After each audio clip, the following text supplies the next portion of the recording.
Hey there, and welcome back. Nice to see you all. I'm going to start us off with a really simple metaphor. Imagine a wonderful, powerful, superhuman of a woman, and she's got a bunch of plates all spinning. Uh, they're all spinning, and we got one for. Let's see, what do we got? We got one spinning for her job. We have one spinning for parenting. We have another one spinning for caregiving. We have another one spinning for her own personal health. We have another one spinning for relationships. We have another one spinning for trying to keep the house in order and friends and community and finances. And guess what? She's magically supposed to be smiling the entire time this is going on. And I'm going to start off by saying that's not just a metaphor, it's reality for millions and millions of women around the world. Now, I'm here with my That lovely is wife, true. and she wanted to talk through today's training together, which I'm excited about. What's your thoughts on this? I am forever impressed by women and men, but because the topic is women today, how much we are able to do and get done. We can truly move mountains. And media has totally glamorized like the boss babe, the working mom, the woman who has it all. And it has created this idea of like, this is what's put on a pedestal these days, right? And the truth is, behind all of that, I know so many women that we've coached, that have been through our programs, that are that have faced burnout or on the cusp of it because they're truly trying to do everything all at once. And when they feel like they're slipping in any one area, like they just feel awful about the whole thing. And it takes away their joy and fulfillment in any role or whatever in their life. And so one thing I'm really impressed by, specifically in our community of coaches in PCU, is the ability to get two steps ahead of that slippery slope of thinking you need to do all of it right now to be a super achiever, boss babe, that icon status of a woman, which is crazy town. Like, we know it's not going to lead to a really healthy, fulfilled outcome. There's so many stories wrote on this specific topic of I was climbing the corporate ladder, I was married, I had kids, and then I hit this health struggle and I lost my relationship and my kids don't like me. Like, that story's been told time and time and time again. Yet people keep moving down that path thinking like, oh, it's not going to happen to me, I can do it though. Again, I think because media or culture is telling us like you can do it all. And the truth is, we can do absolutely anything we put our mind to. Anything we dream of is possible, but we cannot do everything all at the same time, all at once. And I think that's where we really get into that. So one thing that we really work on, not just with our coaching clients, but inside our community with the tools that we train on for our coaches, is first, before going and coaching others, it's doing the work on yourself. And what that means is that you are able to identify what is a must for you, what is actually the thing that is fuel to your fire, that's not depleting or draining, but actually is so energizing and an alignment and fulfilling to you, um, with the ability to discern between the things that in this moment aren't a must and they're actually a should, and they need to go. Right. And I think that one thing we're going to talk about is what to do with those things, like how to categorize them. But before we do that, maybe you're really great at this. I'm sure you have some stats and facts and figures on this. I'm just speaking from what I am observing in the wild and in our community, the people come in and how they leave our programs and like the amazing transformations they experience where they're actually feeling more fulfilled and alive and energized and not so depleted and run down. But what do you see on your end? Because I know that you love sharing facts and stats. I'm curious to. Well, there's really interesting statistics about this. And I think people like doing comparative analysis, which is interesting, but I think we can use something a little step further than that. So, key stats I found, there was job stress across gender, a research study done that said 32% of women in the EU, so in Europe, work part time versus 7% of men work part time, mostly to shoulder caregiving. So, like, that's really interesting. So, for some reason, you can see the multiple hats they're choosing to wear. And choosing is a strong word, because most people are going to say, when you have I have elderly grandparents right now, and it's not really a choice. It's they need you. Therefore, you stop doing something so that you can make space to start doing this to assist them. Period. Right. That's how it works. And so this concept of 32% of women tend to do that, only 7% of men tend to do that in Europe. American Psychological Association in 2023 found that women report higher stress levels than men and cite family responsibilities as the top stressor. So that's interesting. It's all the things that are going on beyond just whatever their main focus. And some of them are focused on work as their main focus. Some of them are focused on their personal life as their main focus. Some of them focused on their health or mainly their family or their kids. Like, everyone has a main focus. There was something done in corporate world that I find entertaining.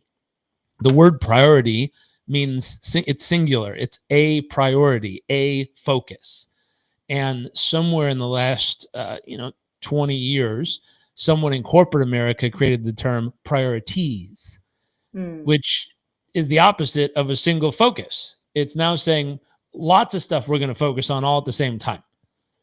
And it literally is the opposite of the meaning of the actual word, the origin, which is priority, a singular focus, a singular initiative, a singular thing we are driving through.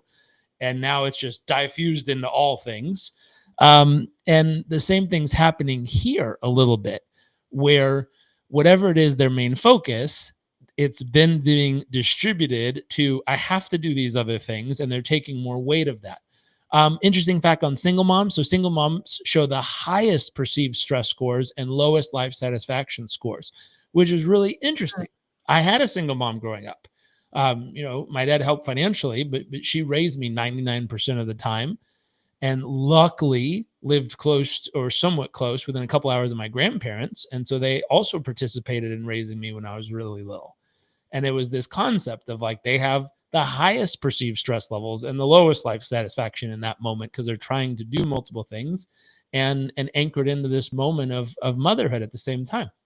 So the first thing I would do for people is, if you're observing this concept, I would look at the stress load spectrum. So if we were to create a scale, let's call it, and on one side, let's call it balanced roles with support. So meaning you have enough time, space. And when I say space, I mean mental space, emotional space, physical space. You have enough space, you have enough time, and you have enough resources, AKA support, in order to do the roles you most want to do. And then on the opposite end of the spectrum, we're going to talk about overloaded roles. So you don't have enough time, you don't have enough space, mentally, emotionally, or physically, and you don't have the resources to produce the results you dream of producing in the role itself. And so you want to talk about stress. Talk about not having the mental space, emotional space, physical space, not having any resources to do it, and still thinking you're supposed to be producing the result. Of course, that's going to create an insane amount of stress in a human being, any human being, but especially someone in this position. And so when we look at this, I always say, what are the costs? What's actually going on in someone's life when they get stuck in this? They don't have the mental, emotional, physical space. They haven't carved that out. The resources aren't available to make the difference they're trying to or wanting to make. And there's no support, no time for it. What happens? Well, specifically, we did another one on men the other day. So this one's for women. Women often wear the emotional armor, expected to be kind, composed, productive, loving, but inside they're facing burnout, anxiety, and usually resentment at some level. Usually resentment. Side topic. I was listening to something the other day. It was the interview, and this lady was talking about their sex life and their marriage. And she said, if I'm really honest, over all the years, it was little bits of resentment that kept stacking up over and over and over and over and over that caused me to feel not open to this human being who was her spouse. And I went, gosh, that's true. All the time she didn't feel seen, all the time she didn't feel supported, all the time she thought she asked, or she asked for help and he didn't hear what she was really saying. All those little moments. And so same thing's happening here. There's a lot of moving parts. And in the moment where you don't feel like you have the support, or you don't feel like you have the space, or you don't feel like you have the time, and you might be asking for help and the other person is ignoring it, not hearing it, not understanding it, or not able to fulfill it. Oh, my wife disappeared. Yeah. Oh, she's back. Or that thought. And what are the symptoms? According to the Cleveland Clinic, there was research done here. They found that the symptoms, you'll have anxiety, mood swings, poor sleep, relationship strain, and emotional suppression, or what they call Superwoman schema. And so oftentimes, and I don't know, let's watch the chat box real quick. We have lots of people on live with us. Anyone out there facing anxiety, mood swings, poor sleep, relationship strain, emotional suppression? Just checking in real quick. Oh, I see a handful of people responding. Lots of people commenting how beautiful my wife is. Apparently, we have younger men audience watching this one. So with this going on, there's a quote that says, oftentimes when a woman says, I'm fine, it's often code for I'm barely holding it together. And so, love, I don't know if you've ever experienced moments like this. I think without a doubt, anxiety, I mean, mood swings happen, I think, with just our hormones. Like, that's going to happen. But of course, I mean, so hormones aside, even just when you have an insane workload and expectations of yourself, like, I need to be a great lover, partner, wife. I need to be an amazing engaged mother. I need to be a super successful business owner. I need to keep a clean and orderly house. I need to. All of these things undoubtedly are going to cause anxiety and mood swings. And when one of those balls is starting to drop because you're juggling so many, yeah, there's going to be mood swings, right? Like, I am very familiar with that. And it's one of those things. I hope for anyone listening that, like, one thing we really practice in as coaches is to train ourselves, because it all starts here. Like, that work and impact starts with you, and it also, that then you're able to transfer that to your clients because you first experience it yourself. You're living it fully and in integrity with the tools and training, and then coaching your client through it. So the idea, one thing that we teach in Performance Coach University, is being able to be mindful of your body, your nervous system. Like, what are you feeling in this moment? So if there is a sense of anxiety, if you are snappy, if you are losing sleep over this, what else was there? The relationship is just like, you're so at each other, like so sensitive to each other. What's going on, right? The body will tell you first, right? Our minds will tell us first.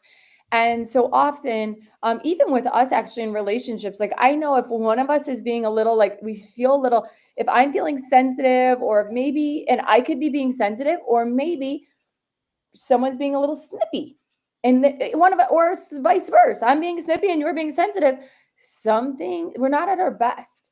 And so with that, instead of like making it worse by ignoring it and moving on and just chugging along, if we can just pause there and turn inward and just check in, like, with a full body scan of, like, what's the sensation?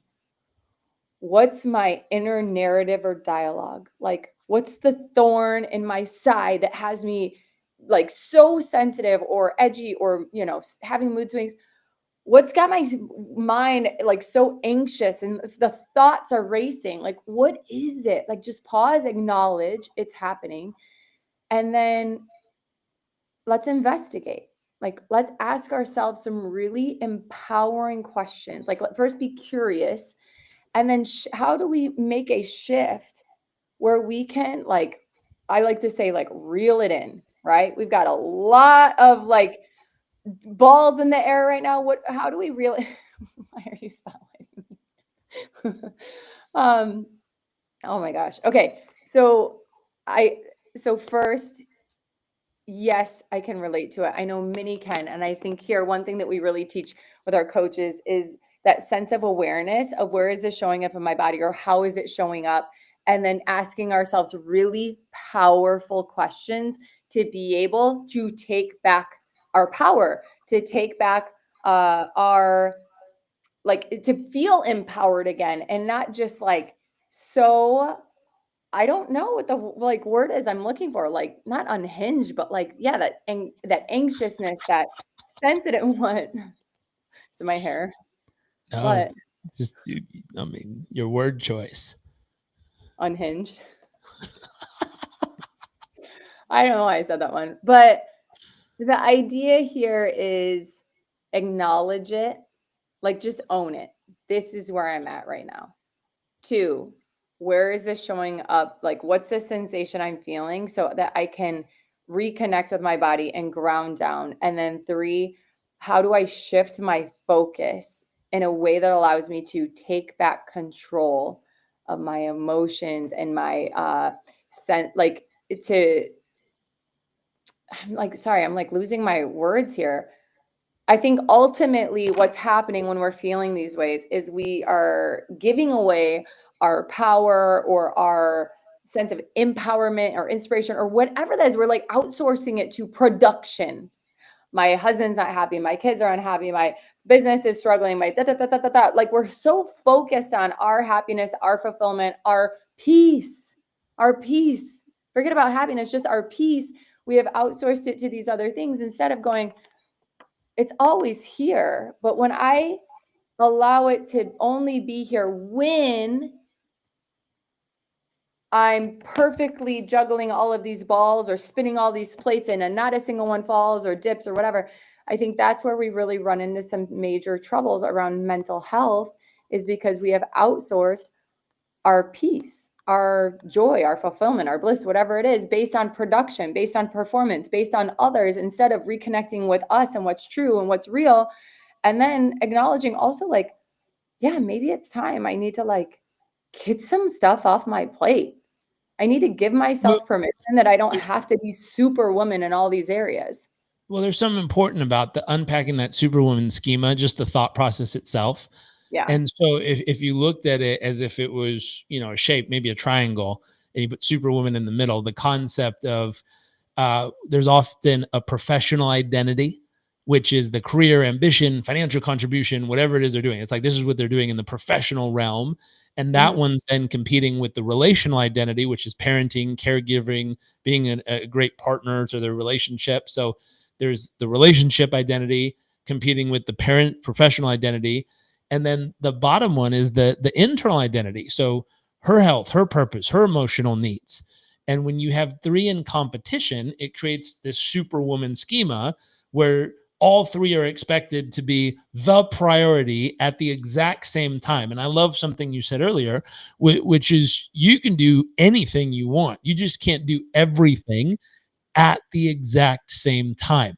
You can do everything if you pick and choose which order to do it in. So, could a woman have a professional identity where she radically excels in her career for a whole decade of her life? Absolutely. Could she also have a relational identity where she has this unbelievable stage of parenting and mothering and this incredible love life and relationship? Absolutely. Could she also have a time in her life where it's all about health and purpose and emotions? Absolutely. The likelihood that she's going to pull off all 3 at the exact same moment, not impossible, just extremely challenging for anybody. And so Yeah. I met a lady who she actually taught. She was a professor in psychology on a university that I attended. And she was a single mom who raised 5 kids on her own. And once they all left the house and graduated out to life, she went and got 3 PhDs. I was like, holy smokes. And then now she was a professor in her 60s and 70s teaching on a cruise ship going around the world. I was like, you're cool, man. You did everything. You had a relationship, you made kids, you raised 5 of them on Yeah. your own, which is hard as heck to do. And then after you're done being a mom and that, you graduated over to learning and went back to school and got 3 PhDs, and now you're a professor. Unbelievable. That's amazing. Like, look at you. I've also watched people, and so in the sales world, in the business world, there's usually a triangle, and they make you pick. They say you could have the best price, you could have the fastest delivery, or you could have the highest quality. Here's the key: you can only pick two. And I think the same might be true here. You can have the fastest delivery. I can get it to you tomorrow, but the quality is going to be wonky, or the price is going to be, I can get you the highest quality and really fast, but it's going to be super expensive. Or I can get you the best price and the highest quality, but it's going to take a while. Or like you got to pick which of those three you want. And who am I to give advice to women? But I would throw it out there and say, I see from an outside perspective, and all the people we work with, and we work with professionals and professional women as well, there's some combination of picking which of these, maybe two, are most important right now. And it doesn't mean the other one's going to stop. It doesn't mean you just quit. It doesn't mean you give it up. And I've always used this with my clients, which is if you're going to be focused on two of these, extremely focused, probably on one, then what's the minimum you need to put in on the others to keep it moving forward? The minimum required effort for forward progress. Yeah. Not so it stalls, not so it falls apart, but forward progress, meaning it's getting a little better every single day. But what's the minimum effort you could put in for forward progress in these categories? And I think people who are intelligent do this automatically without realizing what they're doing, because I've watched it. I've watched, we have a client and a friend who's a mom and an amazing business owner and is healthy and fit and strong. And I've watched how at moments where she pushes hardest into her business, usually her health or her parenting or her relationships kind of slide a little. And I've watched her push heavy into relationships and being a mom, and then her business might slide a little. So I've watched it happen naturally, where she's going after two. She wants all three, but she's going after two really well, and one of them's kind of sloppy. Yep. But if you do this intentionally, it takes the stress away. If that's the plan, you're not freaking out about it. You know that's the plan. You're to be expected. You expect that one's going to slow down slightly while the other one's peak. That makes sense. Where stress comes in is when you either try to do all three at the same time and fail, or you do really one or two in really great focus, expecting the other one to also have this world-class result, which is ridiculous. It doesn't work that way. And so often when these are in conflict, one wins and the others feel like they lose. If we look at this, let's create a tool. Let's share something we can actually do. So whatever it is, I would start with the first thing you always want to do. And we teach this in our purposeful parenting course. We teach this in our emotional resilience course. We teach this in PCU. When someone has a lot of emotion, they're feeling a lot, the first thing you want to do if you're going to tame it is you got to name it. And so if you want to tame that emotion, if you want to understand it, if you want to make friends with it, if you want it to really be understood, you got to name it. What is it? And so I would start with, if you're watching this with us and you're online, I see a bunch of you here still, encourage, you grab a journal or use the chat box and just identify what are the top 3 stressors going on in your world right now. Doesn't matter if it's in your professional, if it's in your personal, it's in your health. What are your top 3 stressors going on in your world right now? And the first thing we want to do is just name it. Are you willing to name it? Second thing is, in order to reclaim your power, which my wife talked about earlier, if you're going to reclaim who you are, you're going to reclaim your power here, we're going to do 3 things. We're going to delegate, we're going to simplify, and we're going to schedule. And so Delegate, simplify, schedule. Number 1 is delegate what drains you. Look around in your life, identify the stuff that you want to think about it. Does this give me energy, or does this just suck all the energy out of me? Do I feel more alive when I do this, or do I feel drained on the other side of this? Identify the stuff that absolutely takes you out. And the very first step, if you're going to reclaim your power, is I need you to delegate what drains you. I think my wife and I noticed something, that there's certain things that bring so much life and so much joy and so much aliveness into her. And there's other things that just take it out of her. I don't know if anything comes to mind, but there's certain things. And when we say delegate, it's not that she told me I have to do it. It's I noticed it and I said, hey, I will happily take that off your plate. I'm actually good at that. That's meditative to me. When I do that, it's relaxing to me.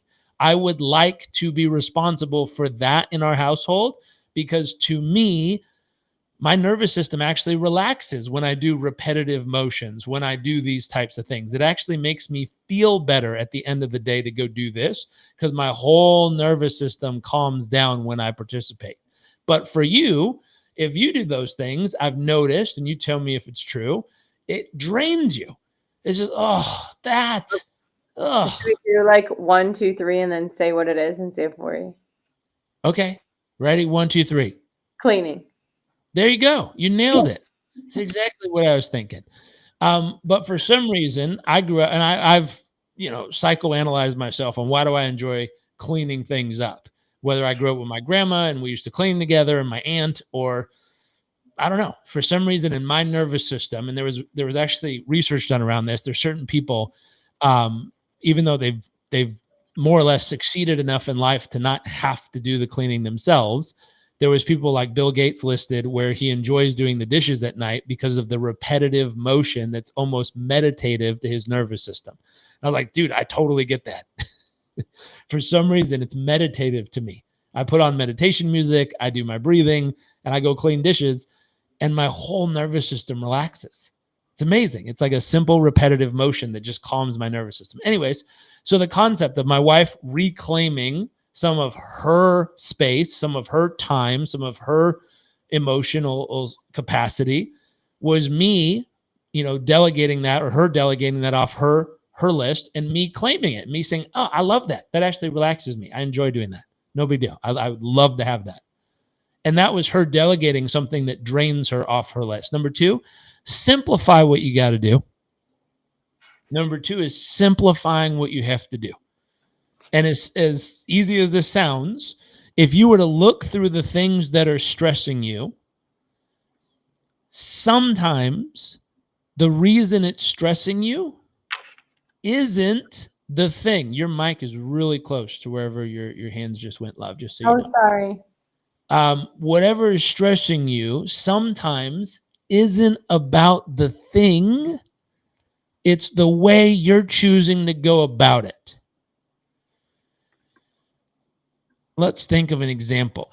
How many of you know someone, not you, but you know someone, that they have a really meticulous way that you have to do something? And if you don't do it in that specific way, they almost have like a panic attack.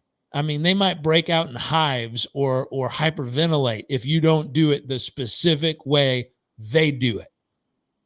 I'll give you an example. As simple as this sounds, my wife and I make the bed very differently. When I met her, as silly as this is, I asked her, I'm like, don't you make your bed? And I remember she said something. She's like, if I'm going to get back in it, what's the point? And I started laughing. And I said, that's actually pretty smart. Like, yeah, I get that. That makes sense logically. She's like, why would I waste the time and energy if I'm literally getting out of it? I'm going to get back in. Why would I waste the time redecorating the whole bed when it's just going to land up in the same place so many, hours later within the next day? Like, that didn't make any sense. And I was like, wow, that's interesting. was like, what do I believe about making the bed? And I'm like, I don't know. I listened to some sailor one time from the Navy talk about if you want to have a great life, wake up and make your bed. Because if you start your habits out strong in the day, then the habits will stack into all the other habits, and therefore you will ultimately be successful. I'm like, I don't know. I guess I believe something like this because I make the bed as if it's folding ancient wisdom of the most amazing origami art that ever existed on earth. I think my nervous system feels like I have to origami the bed every morning and make it like this perfect, serene swan thing that looks beautiful. It's beautiful. It does look beautiful. I like it. And could I simplify that? Absolutely. I don't have to origami the bed every morning. I can really simplify that process and be like, hey, cover it, pillows up, we're done. And I can walk away. And I have since then. I remember when we first met, gosh, there was a bunch of pillows, there were blankets that had to go in a certain way. There's all this stuff. And it's like, could that be simplified? Absolutely. And I'm just using silly stuff around the house to give the example, but this applies in business. I bet there's something you're doing in your work that you have some origami ancient technique that you think you have to follow. In reality, you can make it so much easier on yourself if you just simplified the process and narrowed it down. And companies actually incentivize this. I know there's Mhm. companies like Toyota and Nissan, they have incentivizations like if you find a simpler way to do something, we'll give you $100 as long as it works. Like they want SOPs, they want processes to be more simple. Same thing in your life. If you want to reduce the stress, if you want to get rid of the superwoman complex, number one, delegate what drains you. Number two, simplify what you must do. Make it easy, make it simple. And then number three, schedule. Schedule what restores you. And how often do we say, I'm going to do some breathing. I'm going to get my workout in. I'm going to I'm going to eat healthy this week. And then life happens. You get busy. Your kid comes home and has pink eye somehow or is blowing green snot at you. I've never met anyone in my life that has sneezed directly into my face except for my child. And I still love him. For some reason, he'll climb up and tell me something and go, I'm like, wow, no one in my entire life has ever done that. And if anyone else on earth did that, I'd probably want to kill them. And, it's a kid, so you love the heck out of them. And they do this stuff. But that throws off your whole schedule because now you're sick and you don't even know what the heck happened. And so, this concept, I'm internally impressed with my wife because she had a streak where she kept saying, I need to work out. I need to work out. I need to work out. I'd really like to get my workout in. And then one day, everything changed. What'd you do different, love? This is such a great story and example of going back to the idea of like trying to fire on all cylinders. The specific thing you mentioned was your professional identity, your relational identity, and your internal identity. So these are three roles that women juggle daily. And the idea of like, I need to perform at a 10 out of 10, being the best of the best in every single category, every single day for this entire month, quarter, and year is insanity. Like, you can do it. But I want you to imagine that you are listening to a beautiful symphony orchestra. Never are all of the instruments playing at full power the whole time. It is a beautiful, they call it a harmony. They are in harmony. And that's because sometimes the brass section is a little louder than the flute section, or sometimes percussion is like rocking and rolling, but the strings are soft and quiet, or maybe even still for a moment.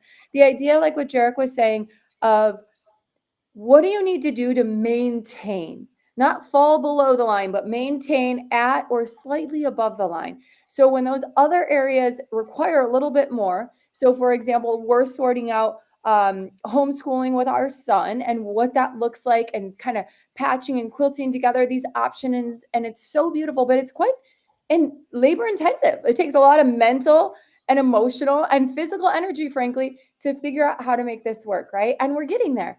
I knew in taking that project on, it would require a lot of me up front.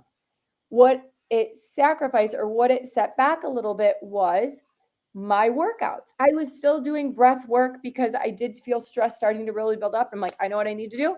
breath work. This will calm me, ground me, get clarity and focus. I I also knew that um, I would get back to it. Like it wasn't something that was gone forever, and I was just like, I gotta do this. So what I did and what works for me, and what I've seen it work for a lot of our coaching clients as well, is like, this is going to require a lot, but I'm putting a until win. So I know, hey, this is full on right now, but it's not forever. So I'm going to crank it up here. This might dial back a little bit, but by this date. And so for me personally, it was like after month one, I'm bringing in, like Jarek was saying, I'm delegating. I'm bringing in resources and support to help offload. I had it all on my back. All right, I'm going to start recruiting support. I get the support in there. Okay, now I'm training them up. So the intensity is starting to go down. I'm seeing light at the end of the tunnel. I have a great support. Okay, perfect. Now the support is on. It's time. It's been 2 months now. I said I was going to crank this up, turn this down a little bit. I've delegated. All right, that's it. Enough is enough. I cannot sacrifice not working out. I'm getting walks in. I'm just not like doing like the strength training that I know is actually energizing. And so that was kind of like also that tipping point or crossroads of like, ooh, okay, flag. You are at time and your energy is dipping. You are starting to lose steam. This is not good. This is absolutely not good. So many people keep going and they ignore that. They ignore the physical or the physiological flags and signs. They ignore their psychology, their moods, their energy. They're not even paying attention. Like, I got to keep going. Like, what are you doing? Pause. None of this will be worth it in the end if you look back on it and you've completely burnt yourself out. You're now sick and unable to take care of yourself or others. You're not able to be the mom or the partner or the leader or the owner or whatever roles you wear that you want to be, because you didn't stop to pause to say, that was it. I turned this up, but I also am now delegating and I'm turning this down and I'm turning this back up. So now this project that we knew was going to take some energy is now like throttled at a good I don't know, like energy requirement, we'll say. And then this one, what did I do was I drew a line in the sand and I said, that's it. I passed the mark when I said, okay, I've delegated and now it's time to start pouring back into myself. And then I hired the coach, one that honestly comes from our community, is amazing. And I was like, yo, you're a total badass at what you do. I need a support now in this area to get me back to what I was doing, right? And that's sometimes it, because sometimes if you let something go too far, it's hard to kind of get back on the wagon, as they say. And so in that case, put your ego aside and just say, now I need a little boost in this area to crank it back up. And frankly, the truth is, I think I did pretty good, but overall, I think I did pretty good. I knew it was going to require a lot. I honored that. And then when it was time to make the call, I found the person to support me in this area and committed to it. And that was it. There was a date, time, place, and a reasonable duration of time to totally like have a super kick ass like workout session. I'm strong. I have so much more energy and life is recalibrated, right? And what's beautiful too now is we have even more time together. I have more energy for you. I'm a more focused and I have more time for as a mom. So that's it. It's about being mindful of like when you're listening to a concert, some parts are going to be loud, but not the whole time and not all the parts, but allow it to be mindful of like, this is going to turn up for a little bit, but I'm not going to keep it there forever. And this might be like in maintenance mode, right? But I'm going to crank it back up here because this is of my highest values and I'm not going to let it drop below the line and like totally fall off a cliff. I love it. Is that what you're asking? I love it. So let's recap this in 3 steps. 3 steps, if you think about it. Number 1, if you're facing Superwoman syndrome and there's a lot of stress piling up, number 1, we're going to name the stress. So you're just going to capture it, write it down. Number 2, we're going to reclaim your power using this 3-part approach. So we're going to delegate what drains you. We're going to simplify what you must do, and we're going to schedule what restores you. That's step 2. And then step 3, Add support, which my wife was just talking about, stress buffers like social support and coaching, according to research, reduces stress effects in women more than men. And so the ability of having social support and having a coach actually reduces the stress overall. And so where do we go from here? What can we do? Well, there's two things. We have a worksheet. If you want it, I'm going to tell you how to get it at the end. But for right now, I'm going to ask you a question. And the question is, what if your next chapter wasn't about doing more, but it's about being more? We're not human doings, we're human beings. How do we step into that beingness? Well, at Performance Coach University, we don't just teach how to perform, we teach how to thrive. And so if you're a professional woman juggling a career, juggling home, a parent trying to give your best without burning out, or a coach wanting to support others facing this process that you've been working through yourself, we'll teach you how to break the Superwoman Trap, how to rewire your stress patterns through neuroscience-backed coaching tools, how to build habits that serve your health, energy, and emotional peace, and how to lead others while also taking care of you. If you want more information, you can go to performancecoachuniversity.com/apply. Also, if you DM me the word support, I will send you the worksheet that goes along with today's training, either That's support an or amazing Superwoman. worksheet. Make I'll sure to send get you it. the Google sheet. We have it all mapped out, how to apply everything we've talked about today, so you can put this into action, not just think about it, but actually do it and get the results. Final Yeah. thought here. You're never meant to do it all. You're meant to do what matters with grace, power, and support. So please grab the worksheet. Come and join us at Performance Coach University. We'd love to have you. And tag someone who really needs this in the comment section so they can watch this, enjoy it, and hopefully grab some golden nuggets, grab that worksheet, apply it, and get some results.